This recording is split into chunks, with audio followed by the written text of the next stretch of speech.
ನಮಸ್ಕಾರ ವೀಕ್ಷಕರೇ. ರಾಜ್ಯದಲ್ಲಿ ಡಿಕೆ ಶಿವಕುಮಾರ್ ನೇತೃತ್ವದ ಹೊಸ ಸರ್ಕಾರ ಅಧಿಕಾರಕ್ಕೆ ಬಂದ ಬೆನ್ನಲ್ಲೇ ನಡೆದಂಥ ಮೊದಲ ಮಹತ್ವದ ರಾಜಕೀಯ ಪರೀಕ್ಷೆಯಲ್ಲಿ ಕಾಂಗ್ರೆಸ್ ಭರ್ಜರಿ ಗೆಲುವನ್ನು ದಾಖಲಿಸಿದೆ. ಜೂನ್ 18, 2026 ನಡೆದಂಥ ವಿಧಾನ ಪರಿಷತ್ ಚುನಾವಣೆಯಲ್ಲಿ ಕಾಂಗ್ರೆಸ್ 5 ಸ್ಥಾನಗಳನ್ನು ಗೆಲ್ಲುವ ಮೂಲಕ ತನ್ನ ರಾಜಕೀಯ ಬಲವನ್ನು ಮತ್ತೊಮ್ಮೆ ಸಾಬೀತುಪಡಿಸಿದೆ. ಹೊಸ ಸರ್ಕಾರ ರಚನೆಯಾದ ಕೆಲವೇ ದಿನಗಳಲ್ಲಿ ಸಿಕ್ಕಿರುವಂಥ ಈ ಗೆಲುವು ಕಾಂಗ್ರೆಸ್ಗೆ ಎಷ್ಟು ಮಹತ್ವದ್ದು, ಇದರ ಹಿಂದಿನ ರಾಜಕೀಯ ಲೆಕ್ಕಾಚಾರ ಏನು, ಈ ವಿಶೇಷ ವರದಿಯಲ್ಲಿ ಎಲ್ಲವನ್ನ ನೋಡ್ತಾ ಹೋಗೋಣ ಬನ್ನಿ. ಡಿಕೆ ಶಿವಕುಮಾರ್ ಮುಖ್ಯಮಂತ್ರಿಯಾಗಿ ಅಧಿಕಾರ ಸ್ವೀಕರಿಸಿದ ನಂತರ ನಡೆದಂಥ ಮೊದಲ ಪ್ರಮುಖ ಚುನಾವಣೆ ಇದಾಗಿತ್ತು. ಹೊಸ ಸರ್ಕಾರದ ಸ್ಥಿರತೆ, ನಾಯಕತ್ವದ ಸಾಮರ್ಥ್ಯ ಮತ್ತು ಪಕ್ಷದ ಒಳಾಂಗಣ ಒಗ್ಗಟ್ಟು ಈ ಚುನಾವಣೆಯಲ್ಲಿ ಪರೀಕ್ಷೆಗೆ ಒಳಗಾಗಿತ್ತು.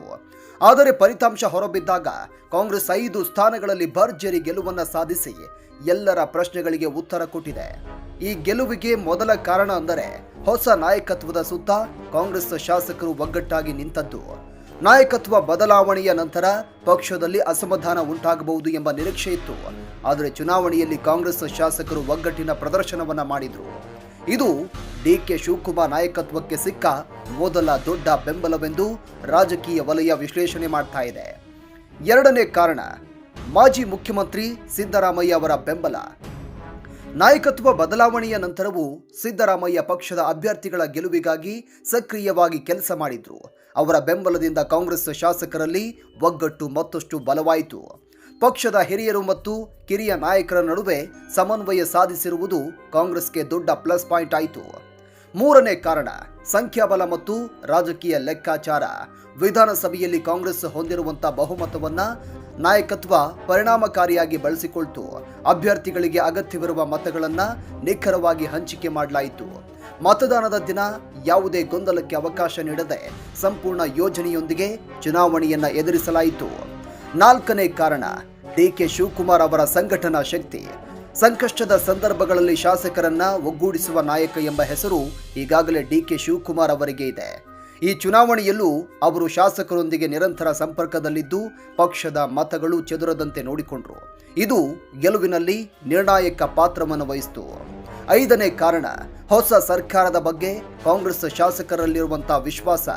ಹೊಸ ಸರ್ಕಾರ ರಚನೆಯಾದ ನಂತರ ಆಡಳಿತ ಸುಗಮವಾಗಿ ಸಾಗುತ್ತಿದೆ ಎಂಬ ಭಾವನೆ ಕಾಂಗ್ರೆಸ್ ಶಾಸಕರಲ್ಲಿತ್ತು. ಇದರ ಪರಿಣಾಮವಾಗಿ ನಾಯಕತ್ವದ ವಿರುದ್ಧ ಯಾವುದೇ ಅಸಮಾಧಾನ ಮತದಾನದ ಮೇಲೆ ಪರಿಣಾಮ ಬೀರಲಿಲ್ಲ. ಇನ್ನೊಂದೆಡೆ ವಿರೋಧ ಪಕ್ಷಗಳ ಲೆಕ್ಕಾಚಾರ ಫಲಿಸಲಿಲ್ಲ. ಕಾಂಗ್ರೆಸ್ನಲ್ಲಿ ನಾಯಕತ್ವ ಬದಲಾವಣೆಯಿಂದ ಗೊಂದಲ ಉಂಟಾಗಬಹುದು ಅಂತ ಬಿಜೆಪಿ ಮತ್ತು ಜೆಡಿಎಸ್ ನಿರೀಕ್ಷೆ ಮಾಡಿದ್ವು. ಆದರೆ ಕಾಂಗ್ರೆಸ್ ನಾಯಕತ್ವ ಒಗ್ಗಟ್ಟಿನ ಪ್ರದರ್ಶನ ನೀಡಿದ ಪರಿಣಾಮ ಆ ಲೆಕ್ಕಾಚಾರ ತಲೆ ಕೆಳಗಾಯಿತು. ರಾಜಕೀಯ ವಿಶ್ಲೇಷಕರ ಪ್ರಕಾರ ಈ ಫಲಿತಾಂಶ ಡಿಕೆ ಶಿವಕುಮಾರ್ ಸರ್ಕಾರಕ್ಕೆ ನೈತಿಕ ಬಲವನ್ನು ನೀಡಿದೆ. ಹೊಸ ಸರ್ಕಾರದ ಬಗ್ಗೆ ಇದ್ದ ಅನುಮಾನಗಳಿಗೆ ಈ ಗೆಲುವು ಉತ್ತರವನ್ನು ಕೊಟ್ಟಿದ್ದು ಮುಂದಿನ ದಿನಗಳಲ್ಲಿ ಸರ್ಕಾರ ಮತ್ತಷ್ಟು ಆತ್ಮವಿಶ್ವಾಸದಿಂದ ಕೆಲಸ ಮಾಡಲು ನೆರವಾಗಲಿದೆ. 5 ಸ್ಥಾನಗಳ ಗೆಲುವಿನ ಮೂಲಕ ಕಾಂಗ್ರೆಸ್ 2 ಸ್ಪಷ್ಟ ಸಂದೇಶಗಳನ್ನು ರವಾನೆ ಮಾಡಿದೆ. 1, ಸರ್ಕಾರ ಸ್ಥಿರವಾಗಿದೆ. 2, ನಾಯಕತ್ವ ಬದಲಾವಣೆಯ ಬಳಿಕವೂ ಪಕ್ಷ ಸಂಘಟನಾತ್ಮಕವಾಗಿ ಗಟ್ಟಿಯಾಗಿದೆ. ಇದು ಮುಂದಿನ ರಾಜಕೀಯ ಸಮೀಕರಣಗಳ ಮೇಲೂ ಪರಿಣಾಮ ಬೀರುವಂತ ಸಾಧ್ಯತೆ ಇದೆ. ಒಟ್ಟಾರೆ ನೋಡಿದ್ರೆ ಡಿಕೆ ಶಿವಕುಮಾರ್ ಅವರ ನಾಯಕತ್ವ, ಸಿದ್ದರಾಮಯ್ಯ ಅವರ ಬೆಂಬಲ, ಕಾಂಗ್ರೆಸ್ ಶಾಸಕರ ಒಗ್ಗಟ್ಟು, ಸಂಖ್ಯಾಬಲದ ಸಮರ್ಥ ಬಳಕೆ ಮತ್ತು ಚುನಾವಣೆ ನಿರ್ವಹಣೆ, ಈ 5 ಅಂಶಗಳು ವಿಧಾನ ಪರಿಷತ್ ಚುನಾವಣೆಯಲ್ಲಿ ಕಾಂಗ್ರೆಸ್ಗೆ 5 ಸ್ಥಾನಗಳ ಭರ್ಜರಿ ಗೆಲುವು ತಂದುಕೊಟ್ಟಿವೆ.